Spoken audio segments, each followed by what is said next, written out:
Selamat datang di penelusuran mendalam kita kali ini.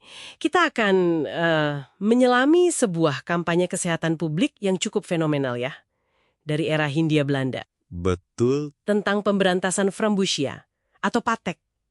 Kita fokus ke Pandeglang, Banten, sekitar 1920-an. Ini berdasarkan catatan Dinas Kesehatan Sipil waktu itu. Ya, sumbernya cukup detail. Misi kita kali ini, mengungkap gimana sih penyakit yang bisa melumpuhkan ini ditangani. Strateginya sistematis dan terus terang cukup cerdik loh untuk masanya. Memang, Frambusia ini bukan cuma, sekedar penyakit kulit biasa gitu. Ini krisis. Melumpuhkan jutaan orang. Dampaknya sosial, ekonomi, wah, luas sekali. Oke. Penelusuran ini bakal ngasih Anda gambaran lah gimana cikal bakal sistem kesehatan publik kita yang terorganisir itu menghadapi tantangan sebesar ini. Pendekatannya komprehensif. Mari kita mulai dari penyakitnya dulu deh. Frambusia ini kan penyakit tropis menular ya. Katanya di Jawa, Sumatera, itu banyak sekali. Iya, merajalela. Gejalanya itu mulai dari benjolan kulit biasa, papula namanya. Tapi nah ini, kalau dibiarkan bisa berkembang jadi parah banget. Parahnya gimana? Bisa jadi luka dalam, borok gitu, namanya gumata, atau kematian jaringan tulang, nekrosis. Bahkan bisa sampai, ya ampun, mutilasi. Serius? Sampai segitunya ya? Iya, tapi yang paling khas dan ini yang penting secara ekonomi. Apa tuh? Namanya buezul. Itu luka yang sakit banget di telapak kaki atau tangan. Nah ini yang bikin penderitanya kan kebanyakan petani atau kuli ya, jadi nggak bisa kerja sama sekali. Oh, jadi lumpuh secara ekonomi gitu ya? Nggak bisa ke sawah, nggak bisa ngangkut barang. Persis. Dampaknya langsung terasa. Malah, ada studi Dr. Van Loon tahun 1922, itu menunjukkan Frambusia bisa nyerang otak juga. Ada komplikasi lain kayak infeksi selaput tulang, radang sendi, sampai gangren. Ngeri juga ya? Dan ini menarik soal diagnosisnya. Ternyata dulu itu jadi tantangan. Studi Osteopenia di Pandeglang tahun 1920 nemuin banyak kasus stadium lanjut itu salah didiagnosis. Salah diagnosis jadi apa? Jadi sifilis. Padahal sifilis itu jarang banget di sana. Ini nunjukin pentingnya pemahaman lokal dan diagnosis yang akurat kan? Betul, betul. Apalagi gejalanya bisa mirip ya mungkin. Nah, dengan kondisi separah itu dan tantangan diagnosisnya, senjata utama mereka apa sih waktu itu? Senjatanya sih sebenarnya udah ada. Namanya neosalvarsan. Obat suntik ini lebih praktis dari pendahulunya, salvarsan. Dan udah terbukti ampuh sebenarnya. Bahkan sebelum 1914. Oh, udah lama dong. Terus kendalanya apa? Kendalanya bukan di obatnya tapi di... gimana ya?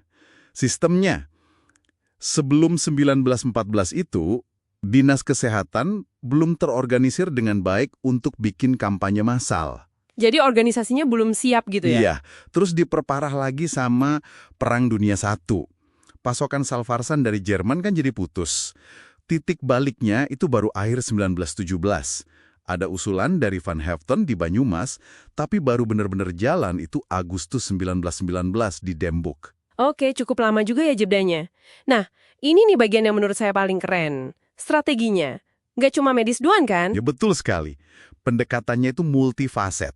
Cerdik banget. Mereka manfaatin struktur pemerintahan lokal yang udah ada. Gimana caranya? Jadi mereka pakai rapat administratif bulanan itu loh. Rapat yang dipimpin asisten residen, dihadiri bupati, kepala distrik. Nah, rapat ini jadi ajang sosialisasi. Mereka minta komitmen para pejabat lokal buat ngirim pasien. Ah, pinter ya pakai jalur yang sudah ada. Iya. Terus, ada strategi jitu lagi. Testimoni langsung. Pasien yang sembuh, apalagi yang tadinya lumpuh gara-gara buzul, terus bisa jalan lagi, itu dipamerkan di rapat. Wah, itu pasti efeknya luar biasa ya buat kepercayaan. Banget. Kepercayaan langsung naik drastis. Oh iya, terus ada lagi soal sistem pembayaran yang unik itu. Nah iya, itu gimana? Katanya ada yang bayar juga ya, selain gratis. Betul. Jadi ada opsi bayar buat yang mampu. Ini ada manfaat edukasi dan ekonomi pastinya.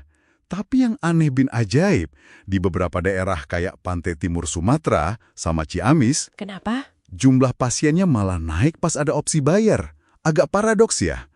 Mungkin ini soal persepsi nilai atau ngilangin stigma kalau bantuan itu cuma buat orang nggak mampu. Entahlah. Menarik sekali ya psikologinya. Mereka juga masif sebar poster loh, pakai berbagai bahasa lokal. pendekatan komunikasi yang modern lah untuk zaman itu. Oke, strategi sosial dan komunikasinya keren. Tapi eksekusi medis di lapangannya gimana? Pasti harus rapi juga kan? Jelas, prosedurnya dibuat efisien tapi ketat banget.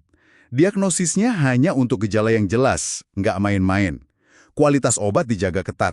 Kemasan khusus, harga standar 20 sen per dosis 150 mg.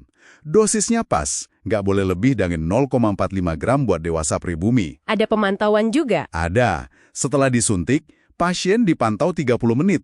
Terus mereka juga siap alat darurat, kayak kamper, digalen, kalau ada reaksi. Di lapangan, kerjanya tim. Dokter fokus nyuntik.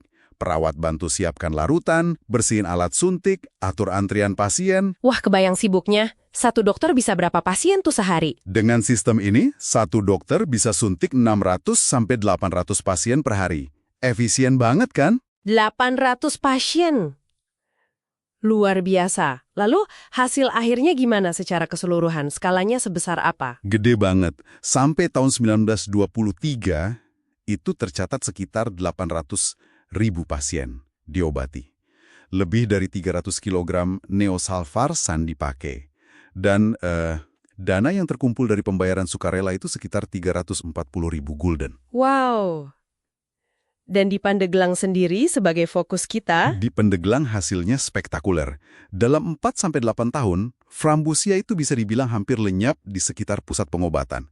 Tentu ya, di daerah yang lebih terpencil, tantangannya masih ada. Oke, jadi kesimpulan utamanya apa nih dari cerita ini? Ini jelas tonggak sejarah penting ya buat kesehatan masyarakat kita. Pelajaran utamanya, menurut saya, pemberantasan penyakit menular itu maraton, bukan sprint. Nggak bisa instan. Maksudnya? Sangat efektif buat mutus rantai penularan. Sumber infeksinya hilang. Dan warisan terbesarnya mungkin bukan cuma angka kesembuhan ya, tapi tapi terbangunnya kepercayaan publik pada kedokteran modern. Itu karena mereka lihat bukti nyata. Dan fondasi kepercayaan ini dampaknya kita rasakan sampai sekarang loh. Benar juga.